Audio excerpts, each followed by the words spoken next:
features actress Scarlett Johansson. I was actually just talking about this earlier with a friend. Music videos with celebrity cameos. We've got Christopher Walken in Fatboy Slim's Weapon of Choice. We've got Sabrina the Teenage Witch in Britney's You Drive Me Crazy. The list goes on. If you've got any favourites, you might not, I don't know. Drop me a text or an email. Let me know. Right, coming up on the show today, we're getting a bit World Cup feverish in Cambridgeshire ahead of the big match. We're talking boob jobs, as you do. Cosmetic surgery and the NHS gives us some food for thought, as does May Week in June for the University of Cambridge.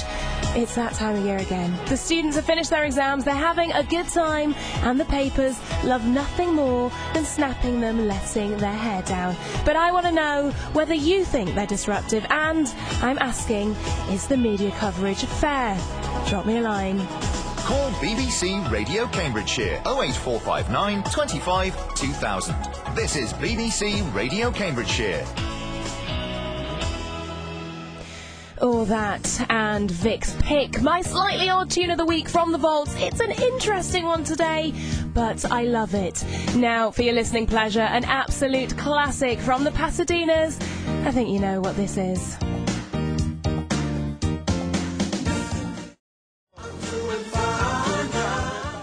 It is 7 o'clock, and that was the Pasadenas with I'm Doing Fine Now, which I am. Just about.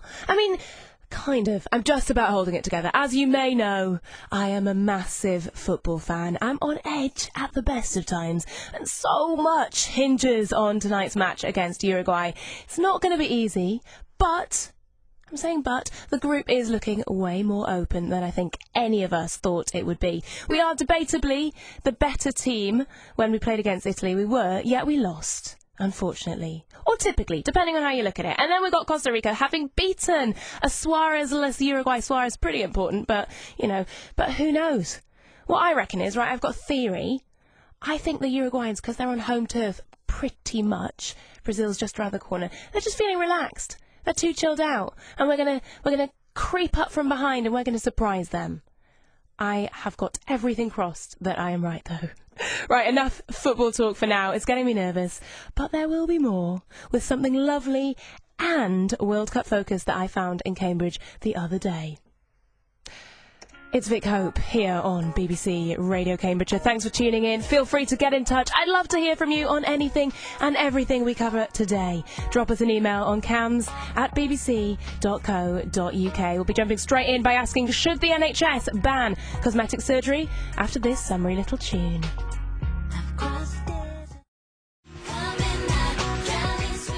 All Saints with Pure Shores there on BBC Radio Cambridgeshire. It is 7:10. Now, should the NHS ban cosmetic surgery? Amid warnings of a growing deficit in the NHS in England, the Health Secretary Jeremy Hunt is reported to be planning ways to save money. The Daily Mail says he wants to stop the health service from funding cosmetic surgery. He said he could understand public anger at high-profile cases of breast enlargements, dental work and slimming treatments being offered by the health service. Mr. Hunt insisted that all decisions must be taken on clinical need and public money must not be used to pay for surgery just to improve someone's look. So, should the NHS ban boob jobs and other cosmetic procedures? And how do you define clinical need for such cosmetic operations? Well, later I'll be joined by local cosmetic surgeon, Mr. Tariq Ahmad of the Spire Cambridge Lee Hospital, who will talk to us about what constitutes clinical need currently and how this definition is likely to change. But first, earlier I chatted to Teresa Smith of Peterborough, who feels quite strongly about the issue. My personal opinion is that I would agree that they should ban cosmetic surgery for vanity reasons. If somebody needs plastic surgery due to an accident or a life-changing incident, like they've had breast cancer or something like that, or somebody's thrown acid at their face or something like that, then I would say yes, they should have it. But for somebody just to have surgery because they want bigger boobs is a bit of a waste of money, and if they want that, they should have to pay for it. In a scenario where it's perhaps harder to call, for example, when I was at school, there was a girl who was having back problems because her breasts were so big. If someone says that they're being bullied or they feel insecure as a result of the way they look, that's a slightly more difficult one. If she's getting backache because of the way her breasts are, I wouldn't say that's a psychological thing. She's actually getting pain. So yes, I would agree with it in that instance as well. As a teenager, I had body issues, but I didn't ask for plastic surgery because I didn't think it was an option. And actually, young girls need to wait until they're at least 18 or 19, possibly even 20, because the female hormones don't always kick in straight away. And from personal experience, I was always quite flat-chested as a teenager, and then I got to 18 and everything started happening, so... I was too, but nothing happened. There are, of course, so many other issues which get thrown up by this, and it does come a lot down to body image for young girls. Where the money is being saved by the NHS by not offering plastic surgery, where could it perhaps go to improve the way that we feel about ourselves and make it not an issue that we'd even need it? I don't think the NHS needs to spend the money, to be honest, on helping women feel better about themselves. I think the money needs to be spent on clinical issues. The problem with women's body image is that we're brought up in this environment now where we are used to looking at women's magazines where pictures have been digitally altered, and we're made to think that that's got to be the norm, and a lot of women tend to try and strive for that image. I personally don't, but then I'm 45, I've got used to the body that I'm in. I love me for myself, and if anyone else has an issue with that, that's their problem, not mine. And I think that women should, learn to love themselves a bit more without all the outside pressures. And I think as well, mums need to try and encourage their daughters to be body confident as well. We all come in different shapes and sizes at the end of the day. Yeah. We don't all conform to a size 8. And I think with some of these pictures that do the rounds, young girls look at them and think, well, why don't I look like that? And then they end up with eating disorders or body dysmorphia or all sorts of things. And actually, years and years ago, before we sort of had all this high media stuff going on, women were just women and they didn't have all these issues. Yeah. They just, accepted who they were, and you learn to dress for your shape and make the best of what you'd got. So... No, I completely agree. I think you're absolutely right.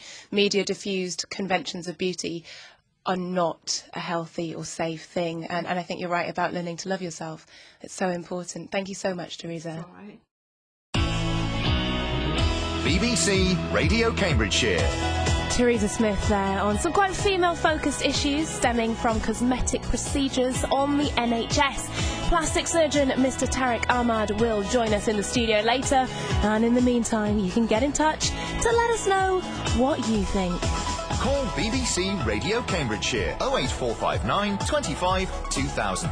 This is BBC Radio Cambridgeshire.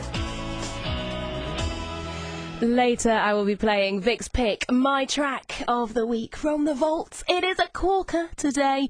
You might not remember it, but you'll remember that you loved it. If that makes any sense. I don't know if it makes sense to me, to be honest. Not going to give it away, but my first clue is this Irish songstress dated R&B star Cisco between 2004 and 2005. Yeah, get your thinking caps on. That is coming up after the travel. BBC Radio Cambridgeshire. And we will be talking about debauched antics in Cambridge. So stay right there. Here's the travel with Kerry. What's happening on the roads?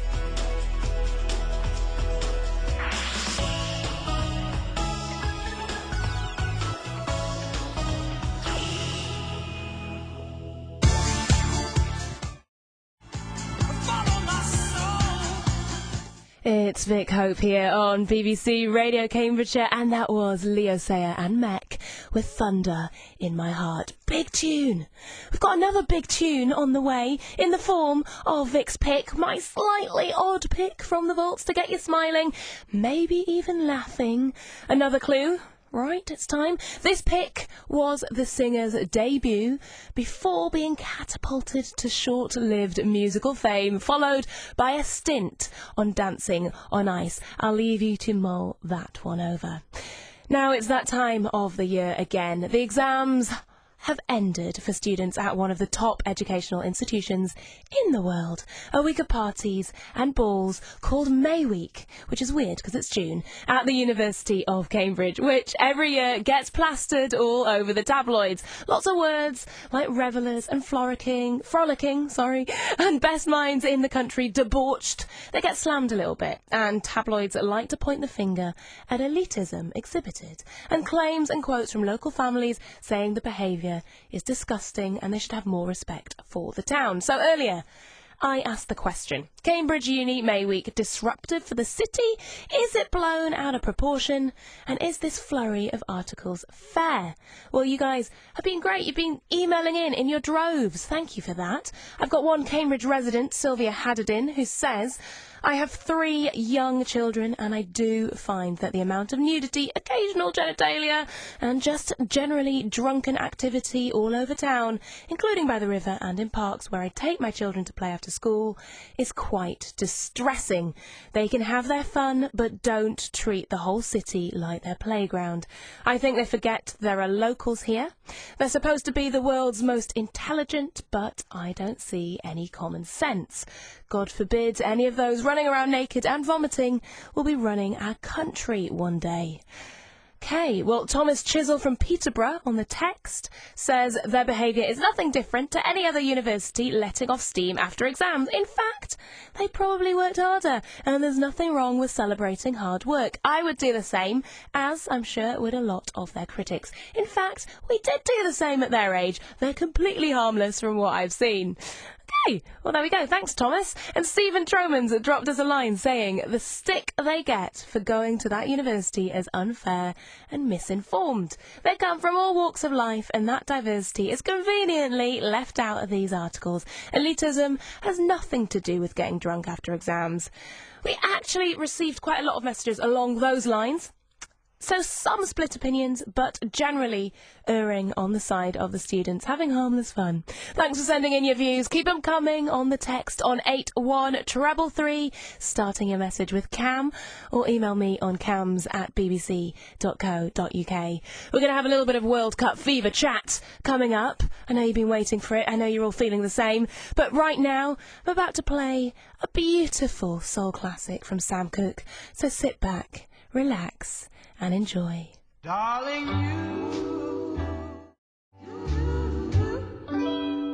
That was Sam Cooke, You Send Me, which reminds me of my first love. Oh my gosh, I'm getting all emotional, which is unavoidable because I'm also talking about football. I can't stop. I've got to stop. Right, World Cup fever. It has hit Cambridgeshire. It has hit everywhere. Obviously, it's one of those times of the year, whether or not you like football, you can't hide from the vibrancy, the colours, the life, just how much football can get quite exciting. And here in Cambridgeshire, I've noticed a lot of people embracing Brazilian culture. Brazil obviously being the World Cup host this year, and I absolutely love Brazilian culture. So I've been very excited by a couple of pop-up restaurants and what they're serving. We've got Churrasco, just off Market Square, pop-up restaurant serving the namesake churrasco, which is basically a Brazilian steak. It's nice and it's meaty and it's juicy and it's marinated all wonderfully and slightly spicy and it's barbecued.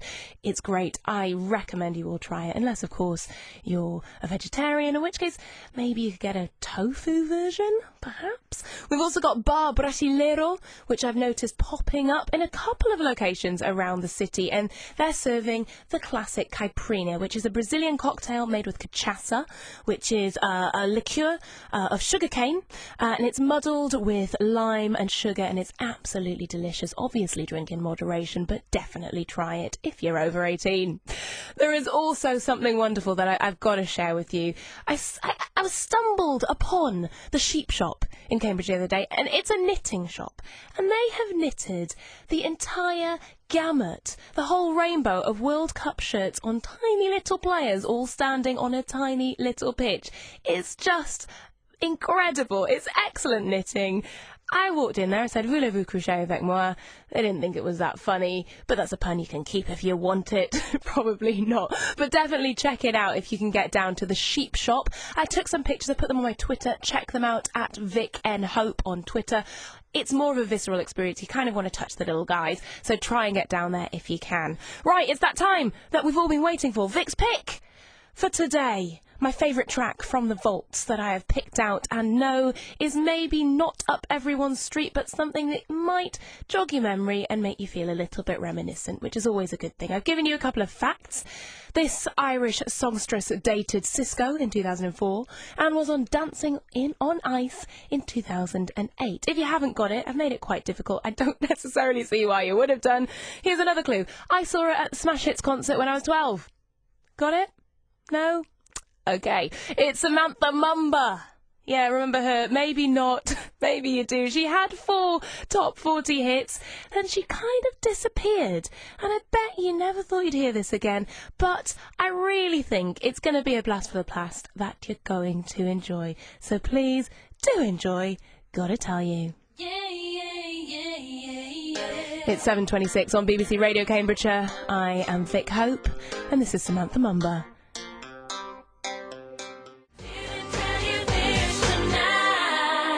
Well, there we go. That was Samantha Mumba, a song I bet you never thought you'd hear again. But there you have it. And that is the point of Vick's Pick. Songs you never thought you'd hear again. That was Gotta Tell You. We don't know what she had to tell us, and after her 4 top 40 hits, we never saw her again, so I guess we'll never know. But that's okay. We've heard it. You've been brilliant, guys. Thanks for all of your texts, your emails, your calls in today. I've been Vick Hope on BBC Radio Cambridgeshire.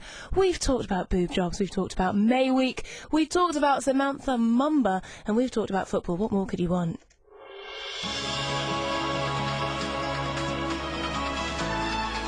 I will be back next week. I look forward to it. I've been Vick Hope. It is 7:30 p.m. Here's the news.